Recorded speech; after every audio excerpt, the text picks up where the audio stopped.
We have a very great treat tonight. Point it at your mouth. Can you hear me now? Yeah. I have to hold this up close.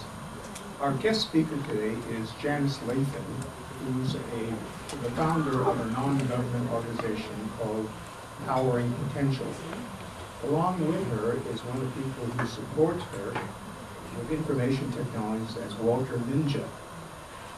Three of us, Walter, Janice and I, will be sitting up here to have a dialogue after she gives her presentation on what Powering Potential is all about. What I'd like to do is say that the reason I've asked Janice to come here and give this talk is that we, as a Rotary Club, are planning a project involving the same thing she's doing, that is putting small, low-cost, very rugged computers in Tanzania to school children. And she will give us a background, an introduction to this topic. So with that, let me introduce Janice.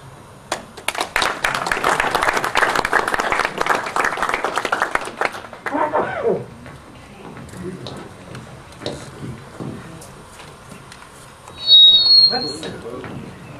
Yes.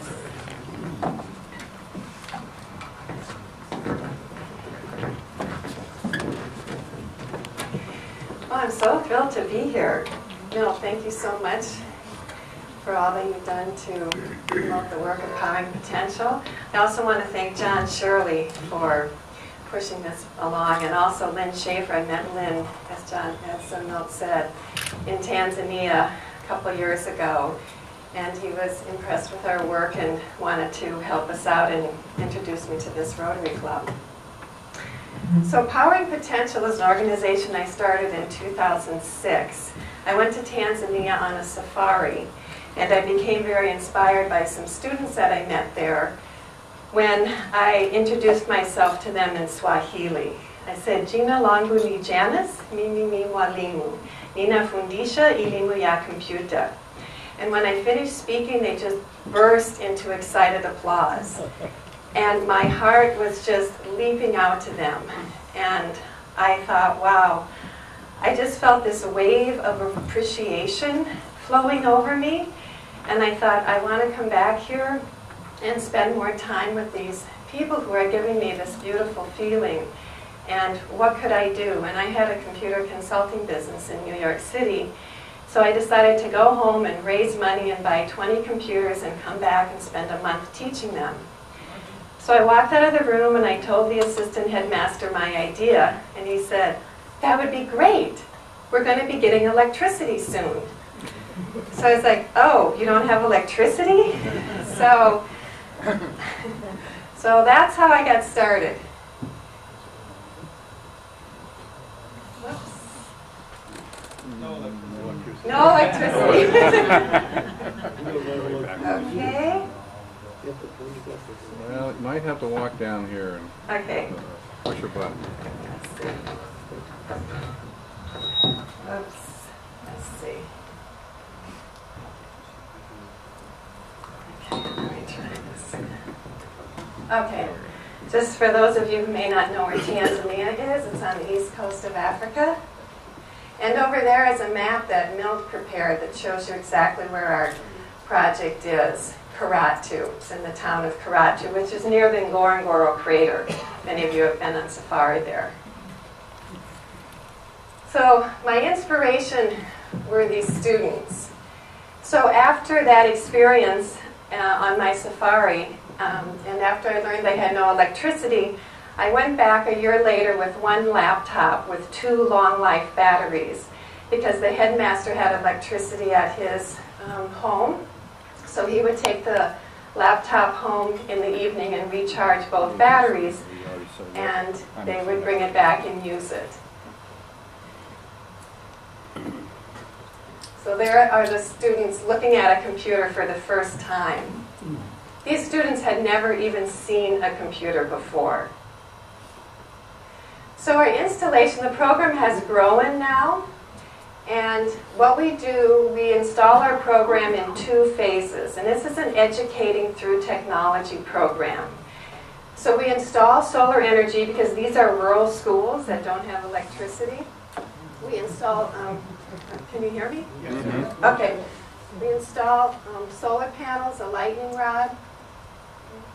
That's our charge controller, inverter, and 3 batteries. And the computer that we use is the Raspberry Pi. Has anybody heard of the Raspberry Pi? Oh, you have? Okay, great. So here is the Raspberry Pi. This is not the case we're using because too much dust would get in here. There's various cases that you can buy for it. The Raspberry Pi itself is $35. The cases are about $10. So it's a very economical computer. Our whole program, when we go into a district, we like to install phase 1 in 3 schools. And the whole program is about $40,000 to do that. And what's unique, I think, about our program is, in addition to just solar energy and computers, we install all this educational content on the computers. And they don't need the internet to access the educational content because the internet is very undependable there. So we have this educational content called Rachel. It's an acronym. So, I just want to show you what this is. So Rachel has math and science videos from the Khan Academy. It has selected Wikipedia sections. It has medical reference books. And it has ebooks from Project Gutenberg. So when the students see this, it just blows their minds. There's a real shortage of teachers in Tanzania and also a shortage of textbooks. Sometimes you'll have one textbook for a classroom of 40 students. So this opens up the whole world to them. And I want to show you just one of the videos. Irv, could you just, just click on that again. And then just click up here. Up here. And then just, this is a chemistry lesson on balancing chemical equations. Balancing equations is one of those ideas that you learn in first-year chemistry class. It tends to give a lot of students a hard time, even though it is a fairly straightforward concept. I think what makes it difficult is that there's a bit of an art to it.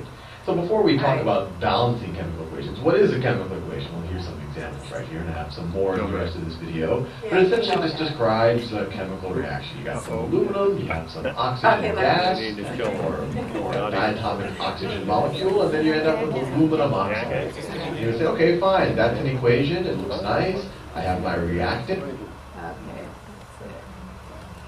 Okay. So, I mean, imagine being a student in Tanzania with, you might not even have a chemistry teacher at the school or chemistry books, and suddenly you have all of that educational material in your computer lab. So I just want to introduce you to a few of the students whose lives we affected. This is Alvin Matthias. He was the physics teacher at our pilot school, that first school that I went to on my safari.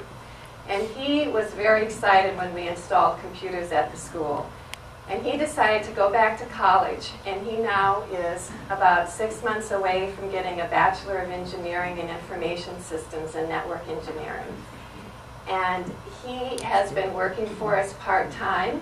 He's our country director, and we both are very excited for him to graduate so that he can work for us full-time. He now manages all of our installations. In the beginning, I would go and manage the installation, but he now is to the point where he can do it himself, and I just go afterwards to inspect. And this is Theresia. We had a 5-month training program for high school graduates that did not score well enough on their exam, their national exam, to go on to the next level of education. And I realized as we were expanding to other schools that I needed trainers because there's a shortage of teachers, and especially computer teachers. So I trained 23, well, I designed the program, but I did some of the training, and then we had a local Tanzanian technology teacher teach the majority of it. And these 3 were graduates, and these 2, Theresia was #1 in the class. And so we chose these 2, we chose 4 students, and these were 2 of the ones who were our trainers. And then Ili Bariki we had to choose 4 trainers. He was 5th in line, so I hired him part-time to do some technology work for us because Alban is going to school in Dar es Salaam, which is halfway across the country from where our project is. So when there's a problem with a computer at a school, he calls Eli Bariki and tells him what to do, and he can go out to the school and fix the problem. This is the one statistic that I am most happy about. After we installed computers at our pilot school, the headmaster said to me, Janice, all these students are asking to transfer into our school. And I said, really, why? And he looked at me like I had 2 heads. He said, because of the computers. I said, really? And I got the data, and this is the data. And I said, what did we do in 2010? We installed internet access and installed the educational tutors. And there was a 500% increase in the number of students who wanted to get into that school. So I'll show you a little bit about the schools. This is Slahamo. And this is, as I said, we implement our program in 2 phases. Phase 1 is solar, 5 computers, and 3 months of training. And the school has to contribute the room, a secure room.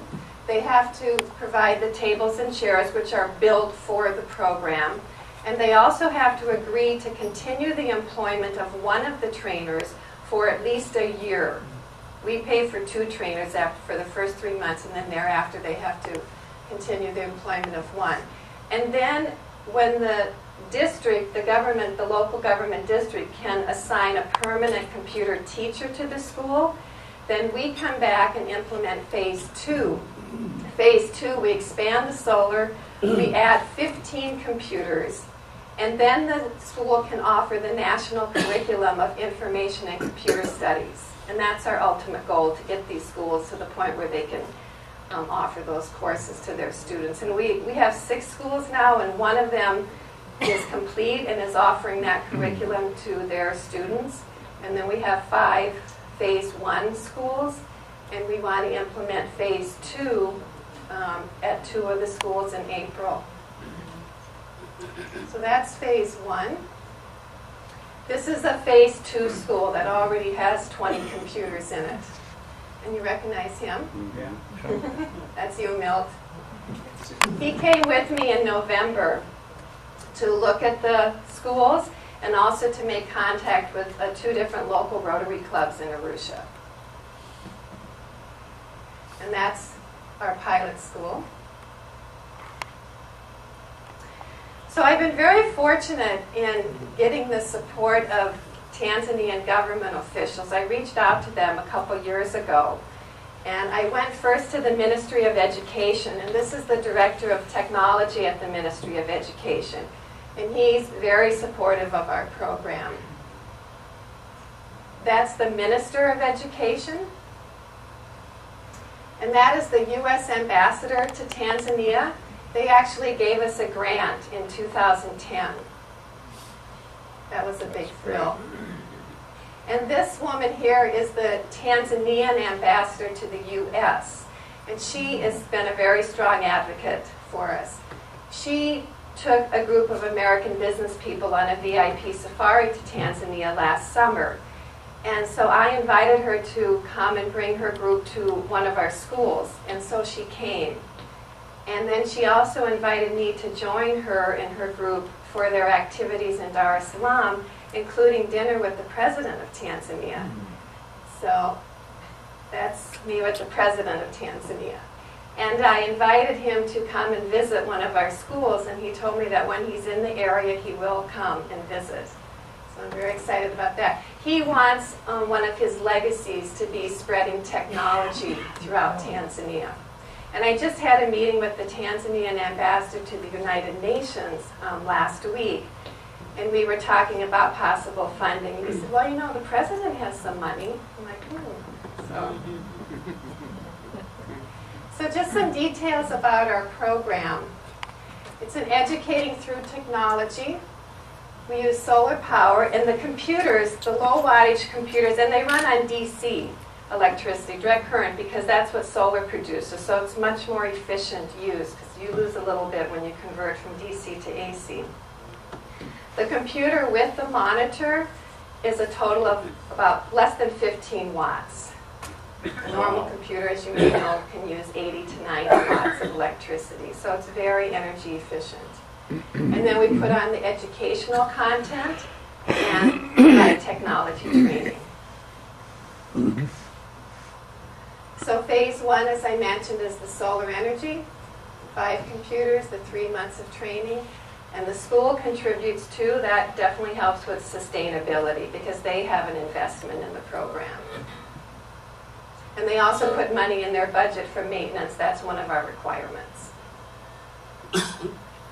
And then phase two, when the government can assign a permanent computer teacher to the school, we come back, expand the solar, add 15 computers, and then the school can offer the national curriculum of computer studies. And we have one school that's already doing that. They're on their second year, actually, of offering that curriculum. So our plans for 2013 are to implement phase two at 2 schools. This is one of the schools that we want to, this is phase one at 1. We want to add 15 more computers to this room. And then this is just an empty classroom at a school that's waiting for their first 5 computers. This is in the Serengeti district. And I just have a little video on it to show you.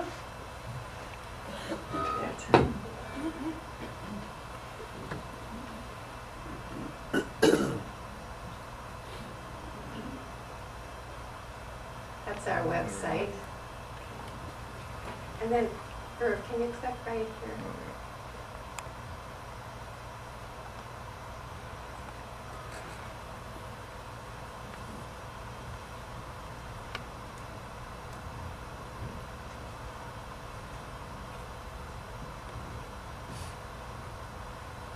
We learn many things in the computer, and through computer we learn different programs and how we send a message through computer. I'm here to the school because to get education in order to help our society, apart from society, to get myself education and to solve my future life, to help my young brothers, young sisters, and my family at all, and my nation after getting education.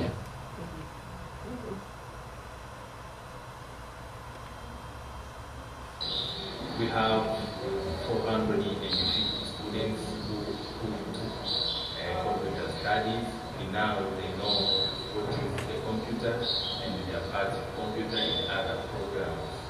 They use virtual programs.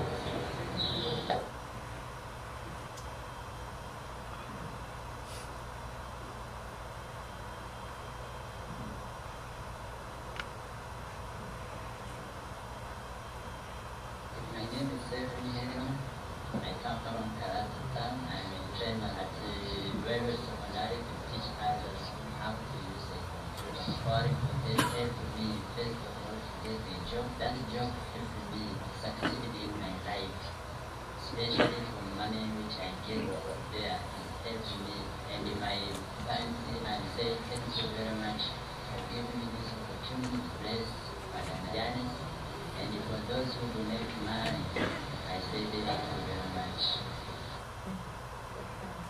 That's good.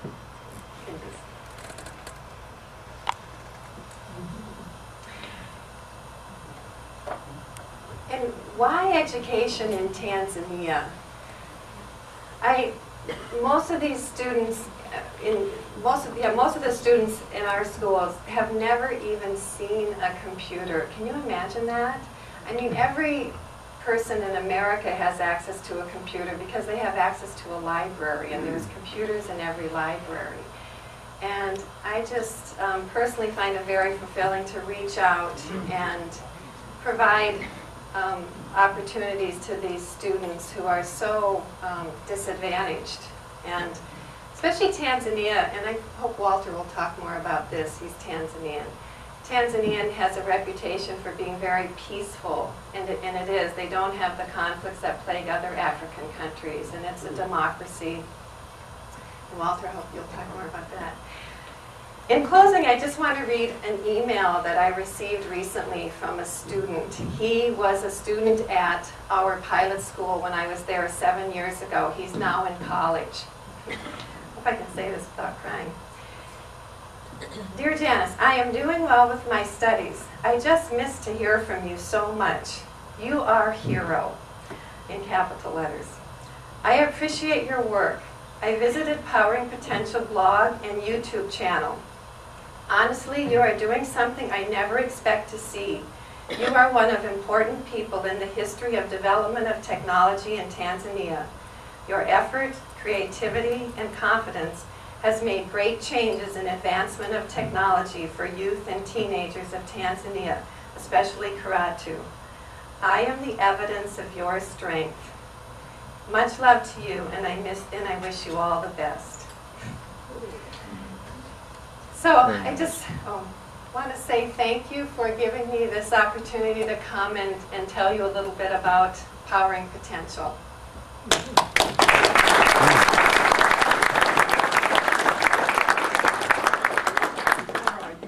Back over to Walter for some more comments. I thought I would point out to you that much of what Janice has discussed today is given in a little brochure which we have on the table where Phil has established all the other good propaganda, and you may want to read this to take home. So there's a packet for each of you. The second issue, before again I turn it over to Walter, is to tell you a little bit about Janice, which I didn't do at the beginning. She's a Can you lovely talk lady. just a bit louder, please? Yeah, we can't hear. Janice is a beautiful lady. Point it at your mouth, Put it out your mouth. Oh, thank you. I have to get used to these mics. Janice is a very lovely lady, as I mentioned. She started her life as a model in New York, then quickly became adept at the computer, and then developed a computer consulting company. From there, she leapt into this project, this non-government organization project of putting computers in the hands of school children in Tanzania.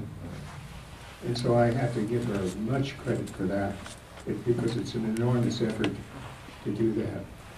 But again, as she's pointed out, Tanzania is a very stable country, a democracy, and is growing in many, many ways, and this effort will likely help them. So with that, let me turn it over to Walter for a few comments.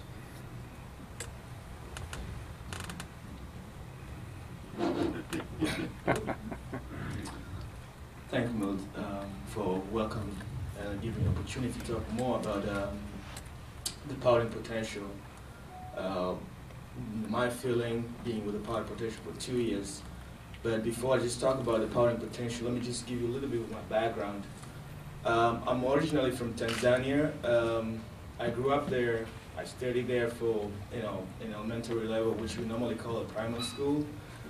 So I moved to India, where I just got my further education, where I had my first degree in computer science in India, and south of India. Go back in country after finishing my first degree, went to Tanzania, worked in Tanzania Commissioner for Science and Technology in a rural area. So working in a Tanzania Commissioner for Science and Technology, I had the opportunity to visit 28 regions. So I get a feeling of the country. I get a feeling of the country in terms of aspect of education and healthy and in other areas which they are really needed of support. People can go and help them. So I moved here in the United States in 2005. Joined my family here in the United States, and then Janice, she just sent an email on a group list of a think tank. The think tank is a group of people like we call guru in terms of like they know about technology, and she was looking about the internet service in Tanzania, in the area of where she's having a project right now in Karatu. So, when she sent the email, I just respond really quickly. Why I responded that really quickly because working in Tanzania Commission for Science and Technology for 7 years, I had an experience of the internet problem in a rural area. So I just jump in really quickly with my experience, with my contacts. They say, hey Janice, I got your email, I'll help you. So that's where we started with Janice, and back and forth with emails, and then I help her by, send a contact to one of the person in Tanzania, and then the guy just said, Walter, we know you, how you're working hard in Tanzania Commission for Science and Technology. We're gonna help this woman. And it was communication really quickly, and then the next day the guys were in Karatu, and I set up the internet connection, and it was set up. That started my belief with the powering potential in the sense that where the location is. So we started getting in contact with the Janice. I say, Janice, just send me your project concept. I want to see what you're doing in Karatu. Okay, so I look at the project concept, mythology, the technology. I say, wow, Janice, this is amazing. The electricity, Tanzania is big, big, big problem. And then you have a solution that I was working for a long time. As I said earlier, I moved all the 28 regions. I was even be able to have a computers that get into the place. There's no power, so I have to use a generator. It's very expensive. They can't afford it. They stay those computers for like 6 months, and then they can't afford it. They can't just pay for the gas. So I have to look for the money to support them. So when Janice come out with this solar, power-based computer thing, so it's just like blowing my mind. It's like, wow, Janice, I want to get in board. I want to support you. I'm here in the United States in America, but I have the contacts in Tanzania, so we can blow up these projects, go farther and farther. So Janice say, Walter, are you saying this in bottom here? I say, yes, Janice. I'm going to volunteer for you. You don't have to pay me anything. You went all the way to Tanzania to support the Tanzania project. I'm going to do here while I'm in the United States. So I believe on what she's doing. So we started, talk about the technology. We started with the first technology, which was using the Genesis computers. This guy's in Texas. So we worked with him, and now we find another computer, which is kind of a little bit, affordable, the price where, we can save a little money. So we started this project. So the technology itself, that made me more believe. The people, the people of Tanzania, how they welcome the projects, make me believe about the powering potential. And at the same time, because I was in the governmental, working area, so I had a lot of publicity in terms of how I work with the government officials. Say, Janice, I'll work hard to get the publicity in terms of because when I have a sense of how when you have a project in Tanzania, how it works. So I'll help them with my approach. So we want to work these projects to the people of Karatu where you have a project, then, not as a powering potential. This is the approach where I use it when I was working in Tanzania Commission on Science and Technology. I use the methodology to say, this is the project, it's not for me, it's not for Tanzania Commission for Science and Technology. This project is for you people in this place. So I welcome them so that they can support the project. And then I don't have to work so hard to welcome them, but to get them involved. That's those other approaches that we can see people, these young students, they're testifying about how the projects help, to get a job, to teach others, to go to district level, to get, other opportunities. So with this kind of approach, feeling about the powering potential of myself, I have a feeling that, the numbers are going big in terms of the demanding. As I say that there's 28 regions, we're only in Karatu. So the Karatu is a district area. It's a very small with a number of people. So we get a lot of demand. And then now they see that it's a cost effective. When I was doing the project, I need what, $70,000 to set up the project because I have to start from computers, the generators and all that stuff. So we cut down to the number which is really reasonable. So when I sell the project, tends to tell them the project to the members of parliament in Tanzania, they say, wow, this is great, we need it. But, sometimes the politician, they say that they think that, you have money, but I say, we know. You do your part, we're going to do our part as well. Excuse me, Walter, but our president is getting a little antsy. I can see Oh. you moving around. So we have a couple Okay. more minutes. Sorry, I didn't look at it. I get so excited to talk about my country. So okay, I respect the time. Okay. So just to wrap up, that I support the project and I believe the project. And then this year, I'm expecting to go to Tanzania with the Janice, to just kind of look around in other area where we can explore about the project. Thanks for you guys being here, and thank you very much. Thank you. Before the President takes back the microphone, let me mention a couple of things that we haven't really covered. One of the things that impressed me most about Tanzania was the fact that it's a country, a third world, that really wants to move into the modern world. And it has this very, very strong focus on education as the way to bootstrap itself into the modern world. One more thing, and we'll turn it back and ask you one more question, leave time for questions of Janice, is think of this as a leapfrog technology. Many of you know that cell phones became a leapfrog technology in that in countries where there was no strong infrastructure for telephones, didn't have to lay down wires, didn't have to put up all kinds of peripheral infrastructure to do it. The cell phone let them communicate amongst themselves. The leapfrog technology is one which lets you jump ahead, in this case, without books, without teachers, as Janice has pointed out. So with that, maybe time for one question, two questions. For Yes. Janice. Can your electric solar panels be used to charge phones? Yes, and it is. And do people from around the area come in to charge their phones there? No, we don't like that because it drains the battery and then there's not enough electricity for the computers. But the teachers do come in and charge their cell phones sometimes. Yes. Could you tell us a little bit about that amazing computer?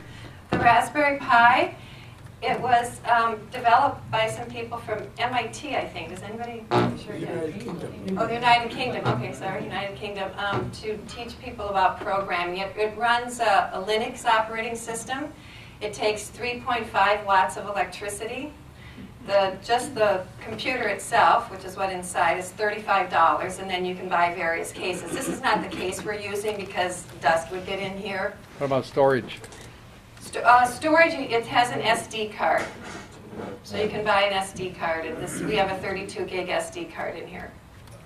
Yes? Okay, I was concerned the computer speaks English, not Swahili.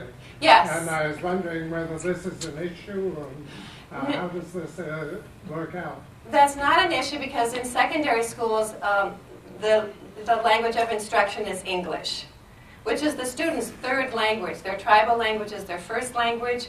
Swahili is their second language, which they learn in primary school. We work in secondary schools. In secondary schools, the books are in English and the classes are taught in English. Well, Janice, will you be here for a while so that Yes. anyone else that wants to ask questions can Sure. come on over? Yes. Okay. Well, as you probably recall, our guests always have a choice of some wine from our own valley or some oil. Oh. Olive oil. Wonderful. Which would you prefer? Well, I'm not a drinker, so I'll take the olive oil. That's beautiful. Thank you. And we'll bring this young man down. Oh, thanks. I'll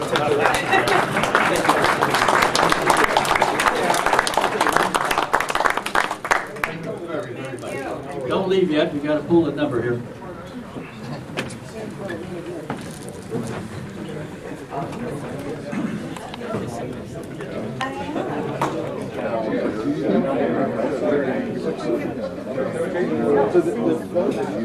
I want to shake her hand too. I just can't help.